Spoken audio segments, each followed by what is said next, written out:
ഖുർആനിന് ഇവരുടെ നിലപാടിനോട് യോജിപ്പില്ല. ഖുർആൻ ഇവരുടെ നിലപാടിനെ അംഗീകരിക്കുന്നില്ല. വളരെ പറയാണ് ഫൽ ഖുർആനു യഅബാ അമ്മാ യുരീദുൽ അശ്അരിയു മിൻ തൻസിഹി ഹാദാ തബാറക വ തആല. അശ്അരികൾ ഉദ്ദേശിക്കുന്ന രൂപത്തിലുള്ള ഈ പരിശുദ്ധപ്പെടുത്തൽ അത് ഖുർആൻ സമ്മതിക്കുന്നില്ല. അപ്പോൾ നമ്മൾ മുമ്പ് പറഞ്ഞിരുന്നൊരു വിഷയമാണ് അശ്അരികൾ അള്ളാഹുവിൻ്റെ സിഫാത്തുകളെ തഅ്വീൽ ചെയ്യലോടുകൂടി അല്ലെങ്കിൽ അതിനെ ഇസ്ബാത്ത് ചെയ്യാതിരിക്കുന്നതിലൂടെ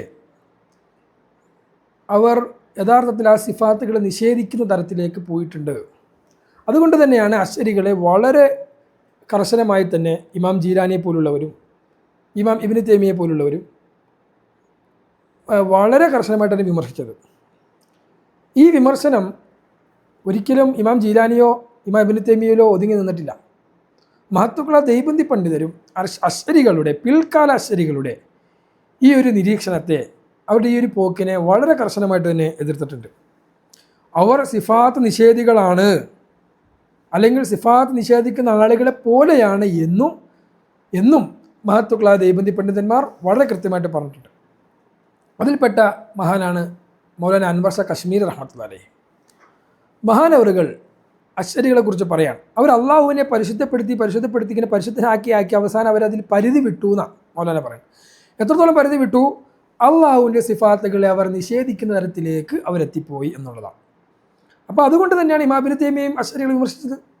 അതുകൊണ്ട് തന്നെയാണ് ഈ വിഷയം പ്രസക്തമായതുകൊണ്ട് തന്നെയാണ് മഹാനായ സുബൈർ കൗസരി ഉസ്താദ് ഈ വിഷയം കൃത്യമായിട്ട് അവതരിപ്പിച്ചതും.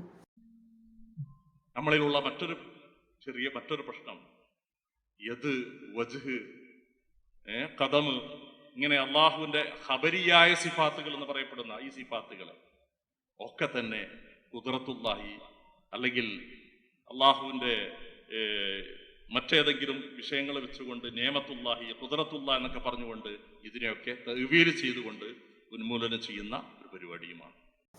അപ്പോൾ സുബൈർ ഉസ്താദ് എന്താണോ പറഞ്ഞത് അതേ കാര്യം തന്നെയാണ് മൗലാന അൻവർ ഷാ കശ്മീരി റഹ്മത്തുള്ളാഹി അലൈഹി പറയുന്നത്. എന്താണ് പറയുന്നത് നമുക്ക് നോക്കാം. മൗലാന പറയാണ്, അലാ തറ അന്നൽ അശ്അരിയ്യ ലമ്മാ ബാലഗ ഫി തൻസീഹി വശദ്ദദ ഫീഹി. അശ്അരികൾ അള്ളാഹുവിനെ പരിശുദ്ധപ്പെടുത്തുന്നതിൽ പരിധി വിട്ടപ്പോൾ, അവർ അതിൽ കടുപ്പം കാണിച്ചപ്പോൾ, ലസിമഹു നഫ്യു കസീർ മിനസ് സിഫാത്ത്, അവർക്ക് അള്ളാഹുവിൻ്റെ ഒരുപാട് സിഫാത്തുകളെ നഫി ചെയ്യേണ്ടി വന്നു.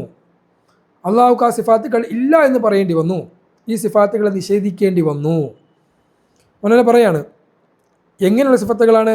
അല്ലത്തി അസ്ബതഹ സമഉ,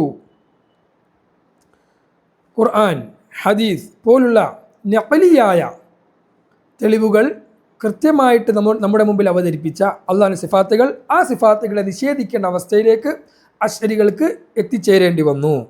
അങ്ങനെ ഹത്താ ഖാറനൽ മുഅത്തിലത, അങ്ങനെ അവർ അള്ളാഹുവിൻ്റെ സിഫാത്തുകൾ നിഷേധിക്കുന്ന മുഅത്തിലുകളുമായി യോജിക്കേണ്ടി വന്നു ഈ വിഷയത്തിൽ. അപ്പോൾ അവർ അള്ളാഹുവിനെ പരിശുദ്ധപ്പെടുത്തി ഒരുപാട് പരിധി വിട്ടു. അവസാനം മുഅത്തിലുകളോട് യോജിച്ചു. അള്ളാഹുവിൻ്റെ സിഫാത്തുകൾ നിഷേധിക്കുന്ന തരത്തിൽ അതിൽ നിഷേധിച്ചുകൊണ്ട് നിഷേധികളായ മുഅത്തിലുകളുമായി ഇവർക്ക് യോജിക്കേണ്ടി വന്നു. എന്നിട്ട് മൗലാന പറയാണ്, ഫലം യബ്ഖലിൽ ഇസ്തിവാഇൽ മൻസൂസി ഇൻദഹു മിസ്ദാഖ്, അള്ളാഹുവിൻ്റെ ഇസ്തിവാവുമായി ബന്ധപ്പെട്ട് ഖുർആനിൽ ഹദീസിൽ സ്ഥിരപ്പെട്ട ഈ ഇസ്തിവാവുമായി ബന്ധപ്പെട്ട് അവർക്കൊരു മിസ്ദാഖ് ഇല്ലാതായി മാറി. അതിന് കൃത്യമായിട്ട് അള്ളാഹുവിൻ്റെ സിഫത്താണ്, പ്രത്യേകമായൊരു സിഫത്താണ് എന്ന് പറയാൻ പറ്റാത്ത രൂപത്തിൽ അവർക്ക് ഈ വിഷയത്തിൽ സിഫാത്തുകളെ നിഷേധിക്കേണ്ടി വന്നു. എന്നിട്ട് മൗലാന പറയാൻ, വസാറ നഹു ദാലിക കുല്ലുഹു മിൻ ബാബിൽ മജാസാത്തി ഇൻദഹു, അപ്പോൾ ഇങ്ങനെയുള്ള അള്ളാഹുവിൻ്റെ ഇസ്തിവാവും അള്ളാഹുവിൻ്റെ യദും ഇതൊക്കെ അവരുടെ അടുക്കൽ അത് മജാസായി മാറി. ഇതൊക്കെയും യാതൊരു ഹക്കീക്കത്തും അല്ലാത്ത രൂപത്തിൽ ഇവരുടെ ഈ ഒരു കടുംപിടുത്തം ഇവരെ കൊണ്ടെത്തിച്ചു എന്ന് പറയാണ്. എന്നിട്ട് പറയാണ് മൗലാന, ഫൽ ഖുർആനു യഅബാ അമ്മാ യുരീദുൽ അശ്അരിയു മിൻ തൻസീഹിഹി ഹാദാ തബാറക വ തആല. അശ്അരികൾ കൊണ്ടുവന്ന ഈ ഒരു തൻസീഹ്, അശ്അരികൾ കൊണ്ടുവന്ന ഈ ഒരു പരിശുദ്ധപ്പെടുത്തൽ ഖുർആനിന് ഇവരുടെ നിലപാടിനോട് യോജിപ്പില്ല. ഖുർആൻ ഇവരുടെ നിലപാടിനെ അംഗീകരിക്കുന്നില്ല. മൗലാന പറയാണ്, ഫൽ ഖുർആനു യഅബാ അമ്മാ യുരീദുൽ അശ്അരിയു മിൻ തൻസീഹി ഹാദാ തബാറക വ തആല. അശ്അരികൾ ഉദ്ദേശിക്കുന്ന രൂപത്തിലുള്ള ഈ പരിശുദ്ധപ്പെടുത്തൽ അത് ഖുർആൻ സമ്മതിക്കുന്നില്ല. ഫൽ ഖുർആൻ യഅബാ, ഖുർആൻ അതിനെ വിസമ്മതിക്കുകയാണ്. അപ്പോൾ ഖുർആനിന് വിരുദ്ധമായൊരു നിലപാടാണ് അള്ളാഹുവിൻ്റെ സിഫാത്തുകൾ വിഷയത്തിൽ അശ്അരികൾ പുലർത്തിയിട്ടുള്ളത് എന്ന് വളരെ കൃത്യമായിട്ട് ഇത് ഇമാം ജീലാനിയോ ഇമാം ഇബ്നു തൈമിയോ മാത്രം പറഞ്ഞതല്ല, മൗലാന അൻവർ ഷാ കശ്മീരിയും പറയുകയാണ്. ആ അസലുകളുടെയും മുകളിൽ മറ്റൊരു അസലും കൂടെ നമ്മൾ വായിച്ചെടുക്കാൻ സാധിക്കും. അതെന്താണെന്ന് വെച്ചാൽ തഖ്ദീമുൽ അഖലി അലൻ നഖൽ എന്നുള്ളതാണ്. തഖ്ദീമുൽ അഖൽ അലൻ നഖൽ ഈ അസലുകളുടെയും ഉസൂലുകളുടെയും അസലാണത്. തഖ്ദീമുൽ അഖൽ അലൻ നഖൽ അത് കൂടെ വെച്ചിട്ട് ഞാൻ ഈ വിഷയത്തിന്റെ ഇബാറത്ത് വായിച്ചത്. തഖ്ദീമുൽ അഖൽ അലൻ നഖൽ ഇതിന്റെ വക്താവാണ് ഇമാം റാസി റഹ്മത്തുള്ളാഹി, ഇമാമുൽ ഹറമൈൻ, ഇമാം ഗസ്സാലി റഹ്മത്തുള്ളാഹി. അഖലിനാണ് മുൻഗണന എന്ന് വെച്ചാൽ ഖുർആൻ കൊണ്ടും ഹദീസ് കൊണ്ടും അള്ളാഹുവിനെ ഇസ്ബാത്ത് ചെയ്യുന്ന ഏതൊക്കെ സ്ഥിരപ്പെട്ടാലും ശരി, നമ്മുടെ അഖല് കൊണ്ട് അതിനെ ഒന്ന് പരിശോധിക്കും.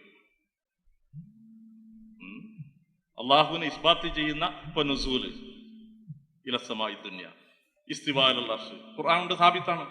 പക്ഷെ ഇതിനെ നമ്മുടെ അക്കല് കൊണ്ട് അതിനെ പുനഃപരിശോധന നടത്തും. ആ അക്കലാണ് അളവുകോല്. എങ്ങനെ അക്കല് അളവുകോലാകുന്നത്?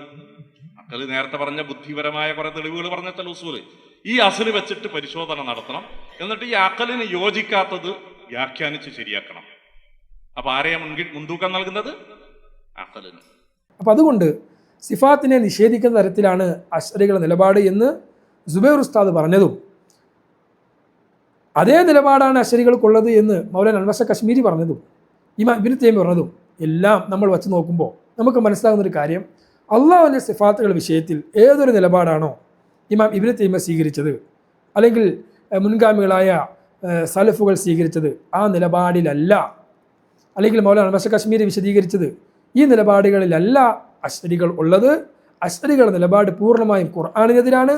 സിഫാത്ത് നിഷേധികളുടെ തരത്തിലേക്കാണ് ഈ വിഷയത്തിൽ അശ്അരികൾ എത്തിച്ചേർന്നിട്ടുള്ളത് എന്നുള്ളതാണ് നമുക്കിതിലൂടെ മനസ്സിലാക്കാൻ പറ്റുന്നത്.